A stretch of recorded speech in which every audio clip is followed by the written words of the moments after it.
Tonight, Kim Jong-un appears to be burning both ends of a dangerous candle with the United States. On one end, the North Korean regime ramps up its public threats. North Korea's foreign minister telling a Russian state news agency that President Trump, in his recent UN speech, quote, lit the wick of war against us. And Kim is going beyond words, allegedly ordering a cyber attack on American infrastructure. The cybersecurity firm FireEye says it detected spear phishing attempts in recent days on American electric companies, attacks which likely came from North Korean hackers. As the UN sanctions come in, we only anticipate that North Korea will need to use even more of its cyber capabilities in order to prop up its economy. But as Kim continues those attacks, plus missile and nuclear tests, he's also trying to learn more about his adversaries. North Korean officials have recently tried to set up meetings with experts from conservative-leaning think tanks in the U.S., like former CIA analyst Bruce Klingner of the Heritage Foundation. They perceive that we would likely have a greater entree to the Trump administration. Klingner turned down an invitation to visit Pyongyang. Have you guys ever met an American before? Also, the regime's recently allowed several American journalists to travel to North Korea, including reporters from CNN, The Wall Street Journal, The New Yorker, and Nicholas Kristof of The New York Times, who came back and recounted how, even with the outreach, North Korea's still on a war footing. There was much more military mobilization in the capital, Pyongyang. Everywhere you go, there are billboards showing North Korean missiles striking the U.S. Capitol. Students are parading every day with these kind of military marches. And there's an element of menace in the air, frankly. North Korea's recent missile tests are celebrated, commemorated with collector stamps like these. Analysts say by alternately threatening and reaching out, Kim is pursuing a purposeful dual strategy with America. I think what Kim Jong-un is trying to do is figure out the Trump administration and what the policy is going to be. And because it's a little bit unpredictable, he has to be prepared. And specifically, Klingner believes Kim's after a crucial piece of intelligence. Is the Trump administration going to do a military strike to prevent North Korea from completing development of its ICBM? We've seen statements from the President, and the Secretary of State, and the National Security Advisor which would suggest that.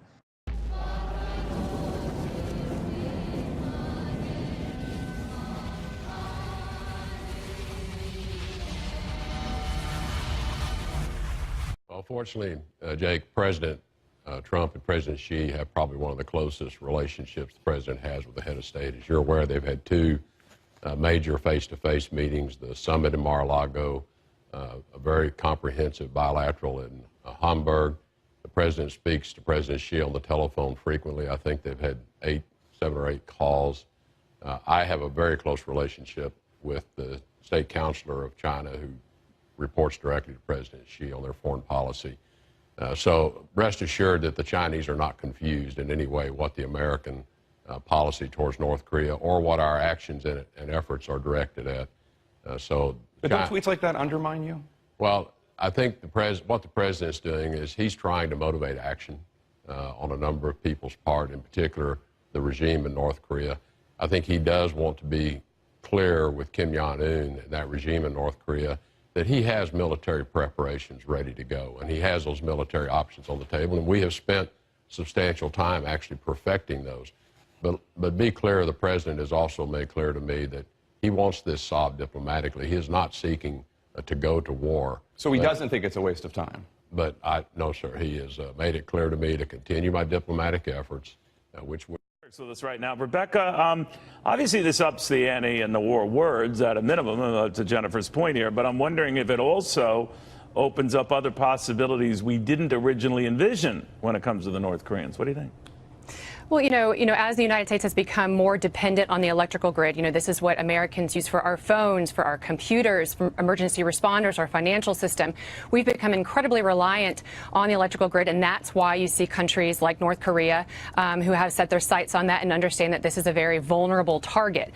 The Trump administration has worked to sort of elevate this threat. That's why they've turned the Cyber Command into a unified combatant command. That's the good news. So, yes, there is the president's rhetoric, but there is actual tangible actions being taken to try to make the United States better defended against it. So all of that's good. But again, we still have great vulnerabilities. The North Koreans understand that this is a vulnerability of the United States, so we should expect they're going to continue to try to target it. Rebecca, I didn't know the degree to which they're pretty sophisticated, this stuff, that is the North Koreans. You always look at them as this backward country, their missile technology notwithstanding. But do they have the wherewithal to do the stuff that we fear here?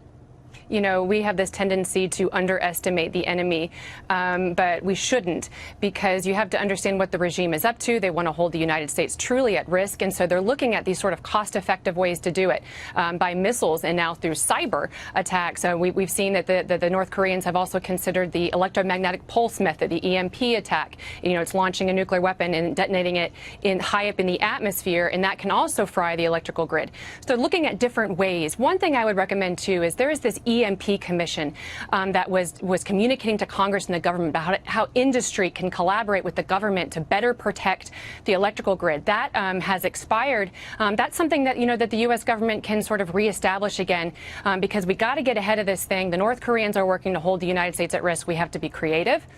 And, you know, again, we have to continue this diplomatic effort that we're pursuing, but we have to be as creative, if not more creative, than what the enemy is, because they really are working hard to hold the United States at risk.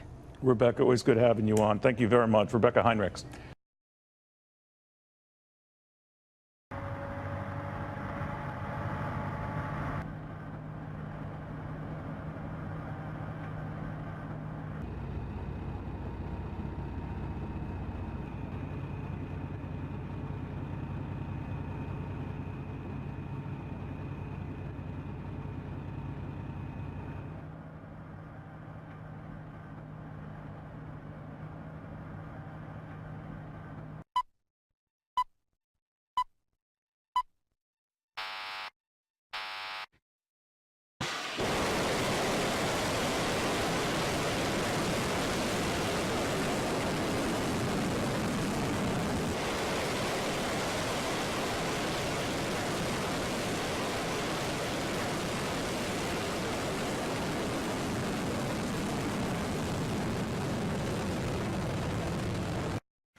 vastly outweighed by the consequences. And that's the British Defense Secretary Michael Fallon saying that.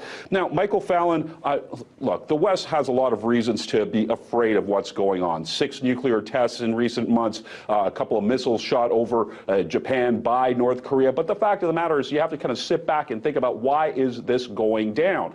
Kim Jong-il is not a stupid man. Or Kim Jong-un, I should say. He's not a stupid man. He's looking at the situation where he saw somebody like Gaddafi go down, somebody like Saddam Hussein go down, because they didn't have deterrence. So he's trying to protect his own regime with this type of weaponry, and he's asking to negotiate. He's telling President Trump, let's talk about you guys sending all these weapons and doing these drills over in South Korea. So that's one big thing. And one thing that Mr. Fallon does not address is that China is the factor here, not the Brits, not the U.S. China is the country that's dealing most closely with North Korea. China has put up some stringent sanctions against North Korea. China can get the job done. And for some reason now, the Brits are saber-rattling as well. We also know that Mr. Fallon, though, recently has asked for more money for defense, so that could all be playing a part of this in this as well. As it sits with the Ministry of Defense in Britain, they're saying they would like to see a peaceful resolution and a diplomatic resolution to all this. And what we're seeing is, you know, a lot of, as I mentioned, saber-rattling and a lot of push for a war that really doesn't need to happen. Iraq War veteran and Republican Congressman Ron DeSantis of the great state of Florida. Congressman DeSantis chairs the National Security Subcommittee and sits on the House Foreign Affairs Committee. Perfect person to have talk about this. So you've got this meeting going on, and while we were together last hour, the president met with former Secretary of State Dr. Henry Kissinger. We don't have everything in place, but you've been in this position long enough to know what some of those conversations might be like. Well, the North Korea obviously is coming to a head, but don't forget, this is the week he's going to decertify the Iran nuclear agreement, which is one of the biggest things. So they have an awful lot to talk about. I mean, I think at the end of the day with North Korea is, how can you change the facts on the ground so that we don't continue going in the direction that we've gone for 25 years, where the Kim regime pursues a nuclear capability that can be delivered to the United States, and I think just as importantly, can be transferred to a rogue state like Iran and sold to them. So that's what they got to figure out. I think that there are obviously military possibilities, there are economic possibilities, there's perhaps some cyber possibilities, but the status quo is not going to work. Yeah, and one thing that our Ambassador Bolton told me on this very program yesterday was that, well, who would sign up for year 26 of the bad idea regime since it hasn't worked? So you talk about those facts on the ground. Can you give me a couple that we need to immediately change?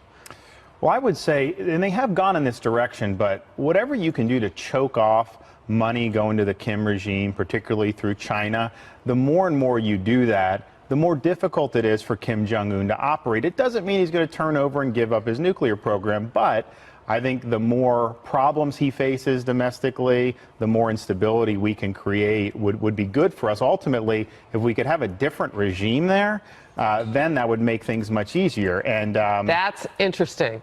Okay, now you're talking about regime change, which this country and its military have done in the past in other places.